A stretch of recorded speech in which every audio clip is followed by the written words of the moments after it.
Hey guys, what's up? Welcome back to the FordTechMakuloco channel. So you guys ready for a horror show? Because I have one here for you today.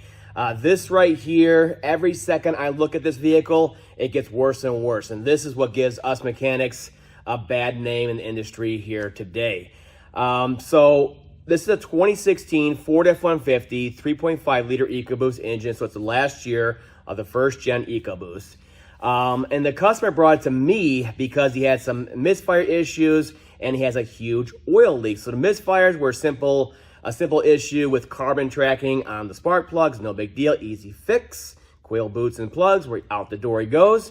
But the other issue he had was a large oil leak, and it was never really there before. Now, 2 weeks ago, he brought this vehicle to another shop to have the exhaust manifolds replaced. With an aftermarket performance product from BD Diesel. Now, if you didn't know it already, the exhaust manifold studs on the first gen, they love to break and pop due to all the torque of the engine, the weight of the turbos, etc., etc. And there's a lot of aftermarket products out there to alleviate this. So he had a shop put these on. And I'll show you the kit on the computer over there in a second. And ever since then, he has this huge oil leak coming out underneath the vehicle, and he's losing a lot of oil. And what's worse is it's leaking all over his brand new driveway at his house. So he had me look at it, and what I found on here is just unbelievable. Your jaw's gonna drop further and further as we go on and show you more and more in this vehicle. Ready to see this, Alex? Let's see this horror show. This is what you do not aspire to be. You do not want to aspire to be a tech like this, a mechanic like this, that just is all about the dollar and getting the job out the door as soon as possible and not the quality of the work. Yep. Because now they're going to have to deal with it, not to mention the customer's unsatisfied. A million reasons why you don't want to do this ever. Yep. We're going to show you, starting now. Okay, so this is the aftermarket performance exhaust manifold kit that the customer ordered and brought in for them to install. So it's an aftermarket kit that is designed to fix a lot of the, let's just say, shortcomings of the OEM manifolds. So they're thicker walls, they're thicker flanges, they have better flow, all that good stuff. But more importantly, they fix another issue, and that is stud retention. So the studs on the factory manifolds like to break, especially towards the rear on there. Up here on the rear, it's right there actually. So when they break on there, you cause an exhaust leak, a squeal, a lot of issues. It can even cause an underboost coat on there. So with this kit, they include all the hardware, nice MLS gaskets, and they use all 11 exhaust manifold stud locations on the side of the cylinder head. They even include these spacers, which help with thermal expansion of the manifold to keep that retention throughout all temperature ranges. Okay, so it's a really good kit. Now, if you look at the Ford one, the original manifold was cast iron and uses 8 locations in there, okay? And you can see they're all up here, everything's fine, but there's only 1, 2 back here, not so many. Remember, you got a lot of torque on the engine, you have the weight of the turbo bolting on right here. So if you go down on here, you can see the actual stud locations. There's all 8 of them, and you can see there's holes in the head right here for them to use, but they don't use them. You go down, later on, they started using stainless steel exhaust manifolds. Great. And they start clustering all the studs around the rear here to help with the weight of the turbo and the torque and all that stuff. So if you go down even further, you can see on here, keep going down, down, down, down. If you change over from the original 8-stud cast iron manifold to a stainless one that's 9 studs, you now need to change over to these 3 stud locations that we're going to change it to. Okay? So they're also trying to fix this issue. Now, if you go over here and you look at it, we'll show you a bunch of stuff we found up top here that's part of the installation. But real quick, I want to show you on an engine we have for another vehicle here. You can see in the side of the head here, there's 11 locations for studs in there. So there's a reason why Ford doesn't use all 11 of them. They now use 9 in a different configuration on here. And there's other aftermarket manufacturers that also claim to have a fix, and they don't use all 11 either. Just something to think about. But enough of that. let's get on to this horror show. All right, now on to the main attraction. I swear, the longer we look at this, the more your jaw is going to drop. It's just unbelievable. You ready for this, Alex? Yep. All right. Now, just remember what I just showed you on that BD Diesel website and how the kit and all the hardware included and how it should be installed. Keep that in the back of your mind. All right. We're going to start up top here and look at stuff up top in the engine compartment. A few things I noticed right away on here. Some of this I may be nitpicking. You guys tell me. All right. So the first thing I noticed is the coolant level is quite low on here. If you look at it, it's way down here. You see it right here? It should be way up here when it's cold. So when they pulled the manifolds, they had to pull the turbos and drain the coolant. And when they were done, of course, they filled the cooling system back up, but they neglected to vacuum fill it, and they definitely didn't burp the system. So the customer took it, down the road he goes, couple of hot and cold cycles, and guess what? It burped itself, and now the coolant is nice and low on there. Not good. So when you do that, you also need to remove the air intakes for the turbos and the CAC tubes that go to the charge air cooler, stuff like that. And there's a bracket right here, right where those two rubber grommets are right there. There should be a bracket supporting both of those tubes.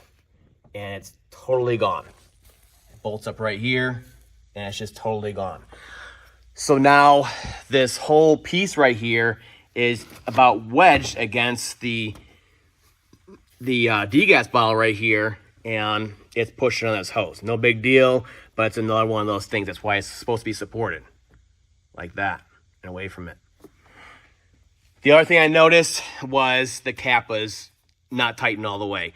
Again, not a big deal, but it's one of those things. I know these caps, they have a positive stop like that, and you can't go any further, a hard stop, and it was not all the way closed. No big deal. Again, I could be nitpicking. Just stuff I noticed because I know the brand and how everything should be on there. Then when you start looking at other stuff on here, and you start looking around more, seeing what else they may have touched, like this air intake right here to get down to the other turbo here. I'm looking at stuff over here, stuff like that. I notice, what the air intake temp sensor, they pulled it, put it up and over here out of the way to go ahead and pull this off. And then they proceeded with pulling all the stuff off to get to the turbo. And when they were done, they just left it there. So it's not only not getting the right information for the engine management system, but also now there's a big old hole in the side here. A big old hole sucking in unmetered air, which definitely isn't good for any engine, but especially for a turbo-based engine. So there's a lot of things going on here. So I start looking at it further and further. And once we get down below, that's where the real horror show begins. But here's a preview. Okay, so if you look down in here, now remember that kit included these longer studs, these spacers for thermal expansion, all these fixes, right? And you're supposed to use all 11 holes. That was the fix. So here, there's a couple of them like this. You look at it, you focus. You get in there and you focus. I'm gonna go even further. You see that stud and that nut right there? It's not even touching the exhaust manifold.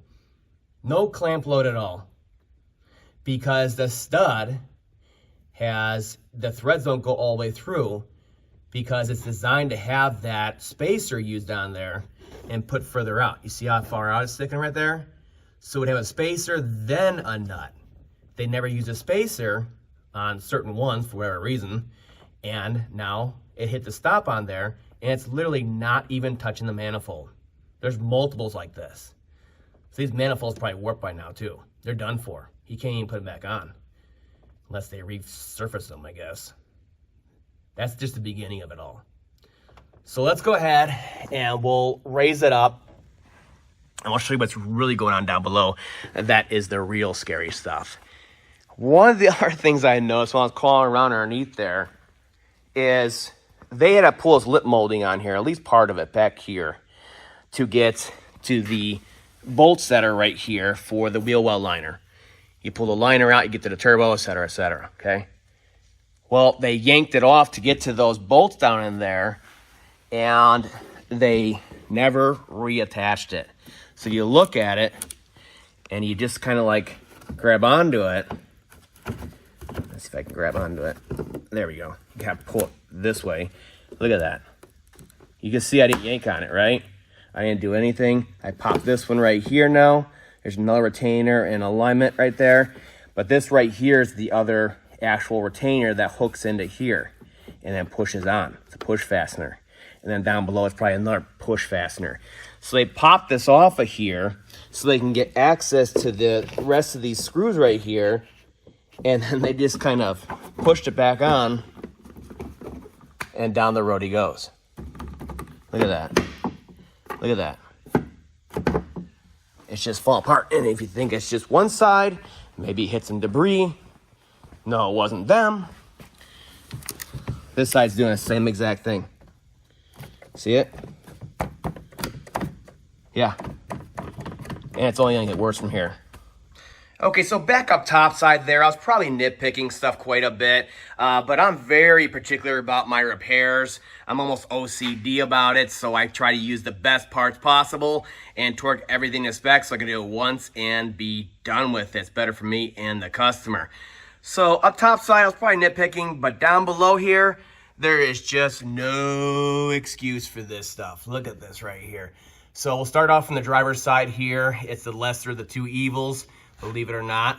So what we're looking at right now is the bottom side of the turbo, and we have the oil pressure feed coming into it, and then the drain back down to the crankcase there.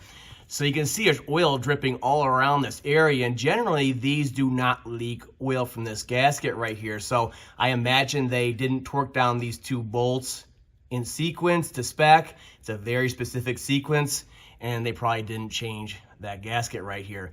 Usually when the oil on the housing here is full of oil, it's coming from these cac tubes right here. They'll seep oil and it'll come down to the lowest point. Sorry for all the focusing problems. And that's what usually is the problem, but obviously that's not the case here.